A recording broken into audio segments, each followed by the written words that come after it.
सोचो एक लड़की जो दिखने में एक नॉर्मल हाई स्कूल क्वीन हो, लेकिन रात होते ही वो लड़कों के साथ इंटीमेट हो जाती है और फिर उनका शिकार करती है और सुबह बिल्कुल नॉर्मल बनकर कॉलेज आ जाती है।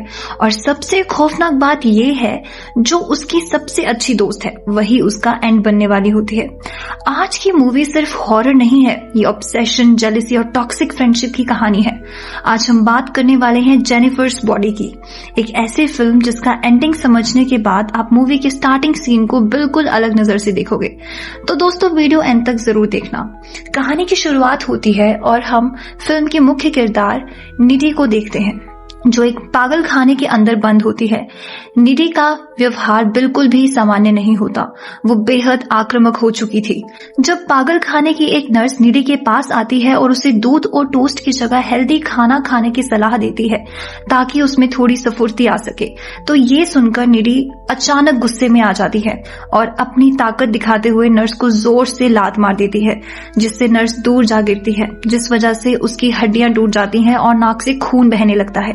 ये देखकर वहां मौजूद गार्ड्स तुरंत निधि को पकड़ लेते हैं और उसे एक अंधेरी, ऊंची और सख्त सुरक्षा वाली कोठरी में बंद कर देते हैं।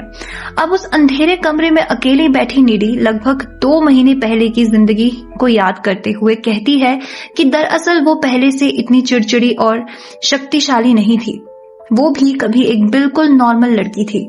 यह कहानी शुरू होती है एक रहस्यमय छोटे से शहर से, जिसका नाम है डेविल्स केटल। इस जगह का नाम वहां मौजूद एक अजीब झरने की वजह से पड़ा था, जहां झरने का सारा पानी एक गहरे गड्ढे में समा जाता है और आज तक किसी को ये नहीं पता चल पाया कि वो पानी आखिर कहां जाता है।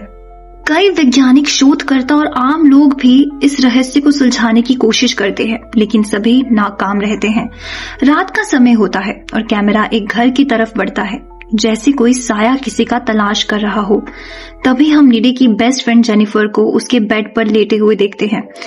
अचानक खिड़की के बाहर निधि का चेहरा दिखाई देता है, जो गुस्से और दर्द से भरा होता है। कैमरा जेनिफर के चेहरे पर फोकस करता है और यहीं से निधि हमें अतीत में ले जाती है। वह बताती है कि कॉलेज के दौरान कभी भी जेनिफर का चेहरा ऐसा मुरझाया हुआ नहीं होता था। कॉलेज के दिनों में जेनिफर कॉलेज की ब्यूटी क्वीन हुआ करती थी। निधि और जेनिफर दोनों एक दूसरे से बिल्कुल अलग थे। जेनिफर बेहद बिंदास, लापरवाह और किसी की परवाह न करने वाली लड़की थी, जबकि निधि शर्मीली, शांत और थोड़ी सी अनकॉन्फिडेंट थी। देखने में दोनों बेस्ट फ्रेंड से ज्यादा कपल जैसी लगती थी। सच्चाई यह थी कि निधि को जेनिफर से प्यार था, वो उससे गहराई से जुड़ी हुई थी, यहाँ तक कि उसके लिए ऑब्सेस थी। निधि का एक बॉयफ्रेंड भी होता है जिसका नाम चिप होता है, लेकिन फिर भी निधि अपने बॉयफ्रेंड से ज्यादा जेनिफर को अहमियत देती थी। एक दिन कॉलेज के बाद जेनिफर निधि से मिलती है और उसे बताती है कि आज रात उन्हें पास के क्लब मेलोडी लेन जाना है, जहां एक रॉक बैंड लो शोल्डर परफॉर्म करने वाला है। जेनिफर कहती है कि उसने बैंड की वेबसाइट देखी है और उसे उनका लीड सिंगर निकोलाई बेहद पसंद आ गया है। निधि मना करती है क्योंकि उसने चिप के साथ बाहर जाने का प्लान बनाया होता है, लेकिन जेनिफर के चेहरे और जिद के आगे निधि पिघल जाती है। यही साफ दिखता है कि निधि अपने बॉयफ्रेंड से ज्यादा जेनिफर को अहमियत देती है। शाम को निधि अपने घर में अच्छे कपड़े ढूंढती है, तभी चिप उसे क्लब जाने से रोकने की कोशिश करता है, लेकिन निधि कहती है कि जेनिफर उस बैंड के लीडर से मिलना चाहती है। दोनों के बीच हल्की नोकझोंक होती है। चिप जेनिफर और निधि के रिश्ते पर सवाल उठाता है, लेकिन निधि बात टाल देती है। तभी जेनिफर निधि के घर आकर नीचे इंतजार कर रही होती है, इसलिए निधि नीचे चली जाती है। पीछे पीछे चिप भी आ जाता है। तभी चिप को देखकर जेनिफर कहती है कि क्या तुम दोनों ऊपर इंटीमेट हो रहे थे, जिस पर निधि शर्मा जाती है और शर्माते हुए मजाक में हल्का सा धक्का देती है, जिस पर जेनिफर निधि को जोर से धक्का देती है, जिससे निधि दरवाजे से टकरा जाती है। जेनिफर बिना माफी मांगे क्लब चलने की जिद करती है। यहीं से हमें समझ आता है कि जेनिफर एक ऐसी लड़की है जो दूसरों की भावनाओं की परवाह नहीं करती। दोनों क्लब पहुंचते हैं। अंदर का माहौल डरावना और अजीब होता है। जेनिफर बैंड के लीडर निकोलाई की तरफ खिंच जाती है और निधि को जबरदस्ती अपने साथ ले जाती है। निधि शर्माती है, लेकिन जेनिफर उसे समझाती है कि लड़कियों के पास एक खास ताकत होती है और अगर उसका सही इस्तेमाल किया जाए तो जिंदगी आसान हो सकती है। जेनिफर मीठी बातों से निकोलाई को अपने जाल में फंसा लेती है और जब जेनिफर निकोलाई के लिए ड्रिंक लेने जाती है, तभी निकोलाई उसके दोस्त से कहता है ये लड़की वर्जिन है जो हमारे लिए सही है। और निकलोई की ये बात नीडी सुन लेती है और गुस्से में जाकर निकलोई से कहती है, हाँ मेरे दोस्त वर्जिन हैं क्योंकि वो तुम जैसे फालतू लड़कों से मुंह नहीं लगते। फिर वो ये बात जेनिफर को बताते हुए इन लड़कों से दूर रहने को कहती है, लेकिन जेनिफर इस बात को हल्के में लेती है। कहती है कि वो वैसे भी वर्जिन नहीं है क्योंकि इससे पहले भी उसके कई बॉयफ्रेंड रह चुके हैं। और उस बीच बैंड का परफॉर्मेंस शुरू होता है। जेनिफर नीडी को इग्नोर करके म्यूजिक की धुन में खो जाती है, जैसे किसी सम्मोहन में हो। ऐसा लग रहा था निकलोई ने इसे अपने माया जाल में फंसा लिया है। तभी कुछ देर बाद अचानक शॉर्ट सर्किट से क्लब में आग लग जाती है, जिससे हर तरफ भगदड़ मच जाती है। लोग जान बचाकर भागते हैं। निडी ये सब देखकर बहुत डर जाती है, लेकिन फिर उसे बाहर जाने का एक रास्ता याद आता है, जिससे वह तुरंत जेनिफर को अपने साथ खींचकर ले जाने लगती है। लेकिन जेनिफर है कि निकलोई से नजरें नहीं हटा पाती। उसे कोई होश नहीं था कि आसपास क्या चल रहा है। निडी उसे जबरदस्ती बाहर निकालती है। बाहर निकलते ही निडी जेनिफर को अपने साथ घर ले जाने लगती है, लेकिन तभी निकलोई एकदम चिल मोड में जेनिफर के पास आता है और उसे जबरदस्ती ड्रिंक पिलाता है और कहता है कि वैसे डरावने माहौल में अब सबसे सुरक्षित जगह उसकी बहन ही है, इसलिए वह जेनिफर को अपने साथ में चलने को कहता है, जिससे जेनिफर तुरंत मान जाती है। पर निडी उसे रोकते हुए कहती है कि हमारे पास अपनी खुद की गाड़ी है तो हम उसके साथ क्यों जाएं? पर वह निडी की बातों को इग्नोर करते हुए वैन में जाकर बैठ जाती है और निडी दूर से बस देखते रह जाती है।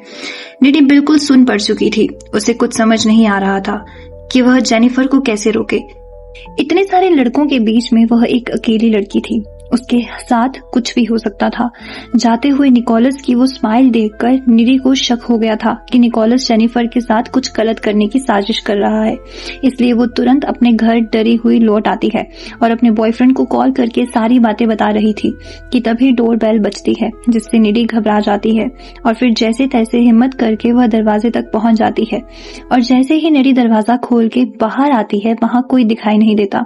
इसलिए वह चिप से फोन पे कहने लगती है, शायद मेरा ही दिमाग खराब हो रहा है, मुझे कोई गलतफहमी हो गई है।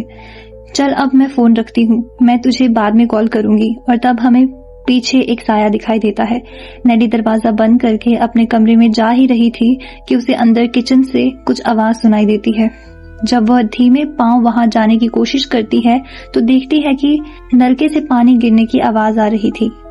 इसलिए वह उसे बंद करके वापस जब पीछे मुड़ती है तो अचानक उसके सामने जेनिफर आती है, जो पूरी तरह खून से लटपट थी। उसके शरीर से खून टपक रहा था। ऐसा लग रहा था मानो उसने बहुत लोगों को जान से मारा था। निडी जेनिफर से बात करने की कोशिश करती है और उसका हालचाल पूछने की कोशिश करती है, पर जेनिफर उसे घूरते हुए एक डरावनी स्माइल देने लगती है और फिर फ्रिज की ओर चली जाती है और फ्रिज में कुछ ढूंढने लग जाती है। तब उसे फ्रिज में एक सूखी मछली दिखाई देती है, जिसे वह कच्चा ही खा जाती है, पर वह उसे पचा नहीं पाती और तुरंत खून की उल्टी करने लगती है और भयानक तरीके से चीखने लगती है। ऐसा लग रहा था कोई राक्षस उसके शरीर पर कब्जा कर चुका था, जिसने बहुत सारे इंसानों को खा लिया था और यह वजह है शायद उसके शरीर से खून की उल्टी हो रही थी। यह सब देखकर नेडी बहुत डर जाती है, पर जेनिफर फिर से एक डरावने तरीके से हंसने लगती है और जोर जोर से हंसते हुए फिर अचानक रोने लग जाती है, जो देखकर नेडी को उसकी फिक्र होने लगती है। इसलिए वो जेनिफर के पास जाकर उसे शांत करने की कोशिश करती है। ऐसा लग रहा था मानो जेनिफर के अंदर का राक्षस उसके शरीर के जरिए आतंक मचा रहा था, पर अंदर ही अंदर जेनिफर की आत्मा इस मर्द से तड़प रही थी। नेडी को अब कुछ गड़बड़ दिखाई देती है, इसलिए वह तुरंत वहां से भागकर पुलिस को वहां बुलाने की कोशिश करती है, पर तभी जेनिफर वहां जाकर उसे जोर से दीवार से पटकते हुए फोन करने से रोकती है और फिर निधि के पास जाकर कहती है, क्या तुझे डर नहीं लग रहा है? तो नेडी हाँ कहकर रोने लगती है। इसलिए जेनिफर उसे जोर का धक्का मार के अपने से दूर करते हुए वहां से चली जाती है। अगले दिन जेनिफर बिल्कुल नॉर्मल बल्कि पहले से ज्यादा एनर्जेटिक लगती है। मैरी लेन में आग की घटना पर टीचर दुख जता रहे होते हैं, लेकिन वो देखकर जेनिफर हंसती है। निडी को यकीन हो जाता है कि वह कुछ गलत है। धीरे धीरे जेनिफर लड़कों को बहला फुसलाकर अकेली जगहों पर ले जाती है और उन्हें मारकर खा जाती है। हर बार खाने के बाद वह और ताकतवर, जवान और सुंदर महसूस करती है। अब कई दिन बीत जाते हैं। जेनिफर अब कमजोर दिखाई देती है क्योंकि उसने कई दिनों से किसी को मारकर खाया नहीं था। जब लेक्चर खत्म होने के बाद नेडी और जेनिफर घर की ओर निकलते हैं, उनके पास एक कॉलिंग नाम का लड़का आता है जो जेनिफर को उसके साथ डेट पर चलने के लिए पूछता है। आप शिकार सामने से चलकर खुद आया है, इसलिए जेनिफर इनकार नहीं कर पाती, इसलिए उसे रात को उसके घर बुलाती है। दूसरी तरफ चिप भी नेडी के साथ इंटीमेट होना चाहता था, इसलिए वह उसे उसके घर आने के लिए कहता है, जिस पर नेडी भी खुश होकर मान जाती है। जैसे ही शाम होती है, कॉलिंग जेनिफर से मिलने उसके दिए हुए एड्रेस पर पहुंचता है और जब वह आसपास देखता है तो उसे कोई वहां नहीं दिखाई देता, जो देखकर वह थोड़ा डर जाता है। पर वो जेनिफर से मिलने के लिए तड़प रहा था, इसलिए वह आगे बढ़ते हुए घर में जाता है और जेनिफर को ढूंढते हुए एक जगह पहुंच जाता है, जहां उसे एक जगह पर जेनिफर मिल जाती है। जेनिफर उसे देखकर खुश हो जाती है और उसे अपनी ओर आकर्षित करते हुए संभोग करने पर प्रेरित करती है और धीरे धीरे अपने असली रूप में आकर वह कॉलिंग को भी बेरहमी से मारकर खाने लगती है। दूसरी तरफ चिप और नेडी संभोग कर रहे थे। तभी नेडी को मरे हुए बच्चों की आत्मा चिप के घर दिखाई देने लगती है, इसलिए वह डर के मारे वहां से भागकर अपने घर चली जाती है और अपने कमरे में जाकर सो जाती है। जैसे वह बेड पर सोती है, वो उसके बगल में जेनिफर को लेटी हुई देखकर अचानक से डर जाती है। फिर कुछ देर के बातचीत के बाद जेनिफर आखिरकार नेडी को पूरी सच्चाई बता देती है कि उस रात लो शोल्डर बैंड मुझे जंगल में उस रहस्यमय झरने के पास ले गए और मुझे बांधकर शैतान को पुकारते हुए मेरी बलि शैतान को देने के लिए निकलोए अपना चाकू लेकर मेरी ओर बढ़ने लगा। मैंने निकलोए के आगे अपनी जान की भीख मांगी, काफी गिड़गिड़ाई, पर किसी ने मेरी एक नहीं सुनी और आखिर में मुझे उसने बेरहमी से मार दिया। उसके बाद पता नहीं क्या हुआ, लेकिन कुछ देर बाद जब मेरी आंख खुली तो मैं सीधा उठकर तेरे पास चली आई। हाँ, मुझे याद है, निडी कहती है, और अब मुझे पता है मुझे स्ट्रांग रहने के लिए क्या करना है, और जब भी मैं पूरी होती हूँ मुझे मारना लगभग नामुमकिन है। यह कहते हुए जेनिफर निडी को अपना हाथ काट के दिखाती है, जो कुछ सेकंड में ही दोबारा ठीक हो जाता है, जो देखकर निडी शॉक में हो जाती है और कहती है, पूरी होती हूँ का मतलब क्या है?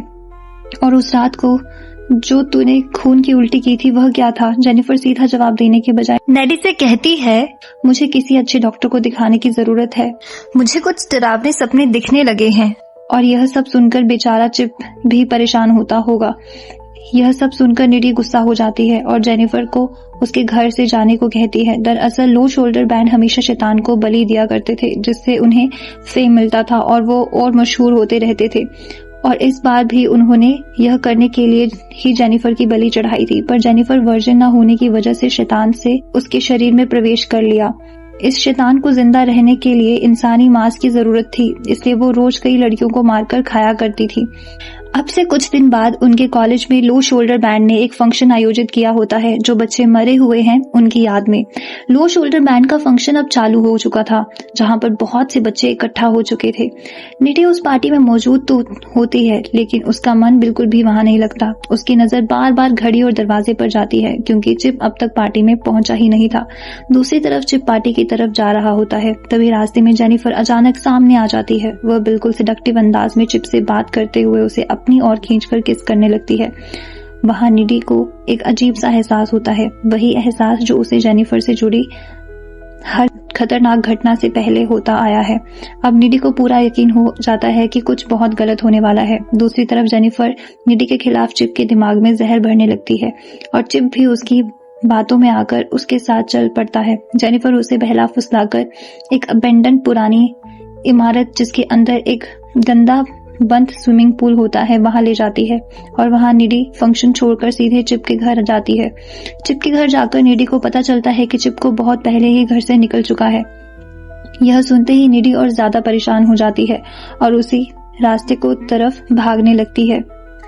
दरअसल जेनिफर का हमेशा से तरीका रहा है कि वह पहले सामने वाले को सेड्यूस करती है और फिर उसे मार देती है, और वही तरीका वो चिप पर आजमाती है। जेनिफर चिप के करीब जाने की कोशिश करती है, लेकिन चिप अब उसे रोक देता है, क्योंकि वह निडी से प्यार करता था और किसी और लड़की के करीब नहीं जाना चाहता। यह बात जेनिफर को बहुत गुस्सा दिला देती है। गुस्से में जेनिफर अपना असली शैतानी रूप दिखा देती है और चिप को पानी में डालकर डुबोकर मारने की कोशिश करती है। चिप जेनिफर से बचकर भागने की कोशिश करता है लेकिन उसमें नाकामयाब हो जाता है और जोर जोर से मदद के लिए पुकारता है और वही पुकार निडी सुन लेती है और चिप को बचाने के लिए तेजी से इमारत की ओर भागने लगती है।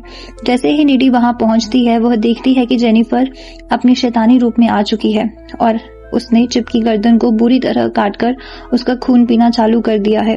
वो उस पर गुस्से से चिल्लाती है।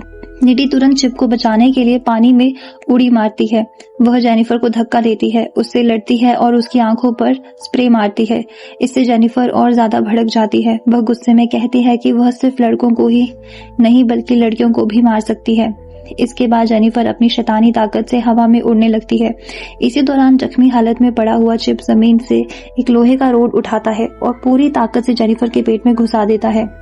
जेनिफर बुरी तरह घायल हो जाती है और बहुत ज्यादा खून बहने लगता है। कमजोर पड़ने की वजह से जेनिफर वहां से भाग जाती है लेकिन चिप की हालत बहुत ज्यादा बिगड़ चुकी होती है और वह निडी की आंखों के सामने दम तोड़ देता है।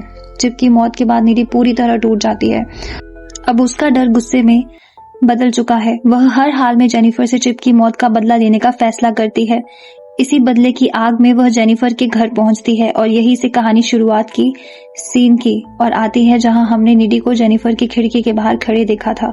निडी चुपके से खिड़की के रास्ते जेनिफर के कमरे में घुसती है। कमरे के अंदर निडी और जेनिफर के बीच जबरदस्त लड़ाई शुरू हो जाती है। निडी कतर से जेनिफर पर हमला करने की कोशिश करती है लेकिन जेनिफर उस हमले को रोकती है क्योंकि अब भी जेनिफर काफी ताकतवर होती है। फाइट के दौरान जेनिफर निडी की गर्दन पर काट लेती है। जेनिफर अपनी ताकत से निडी को लेकर हवा में उड़ने लगती है।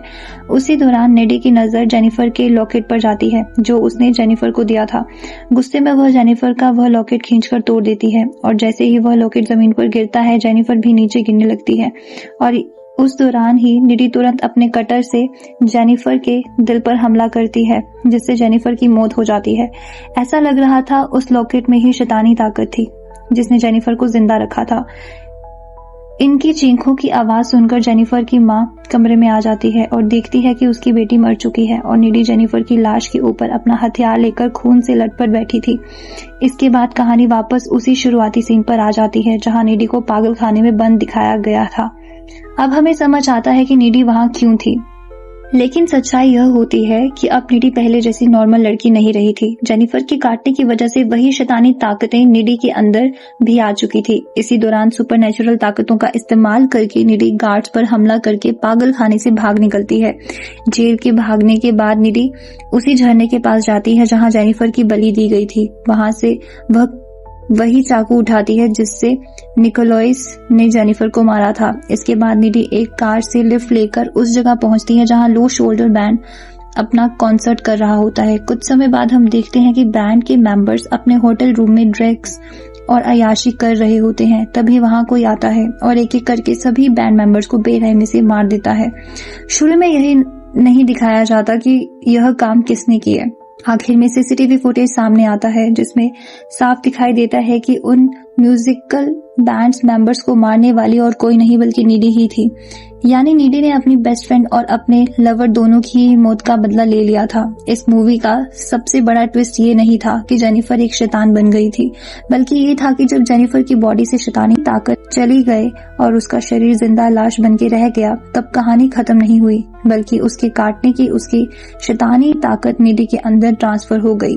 मतलब मॉन्स्टर मरा नहीं, मॉन्स्टर ने एक नया शरीर चुना। दोस्तों, अगर आपको मेरी ये एक्सप्लेनेशन पसंद आई होगी तो प्लीज वीडियो को लाइक शेयर करें और चैनल को सब्सक्राइब करके सपोर्ट करना ना भूलें। मिलते हैं अगली वीडियो में, तब तक के लिए बाय बाय।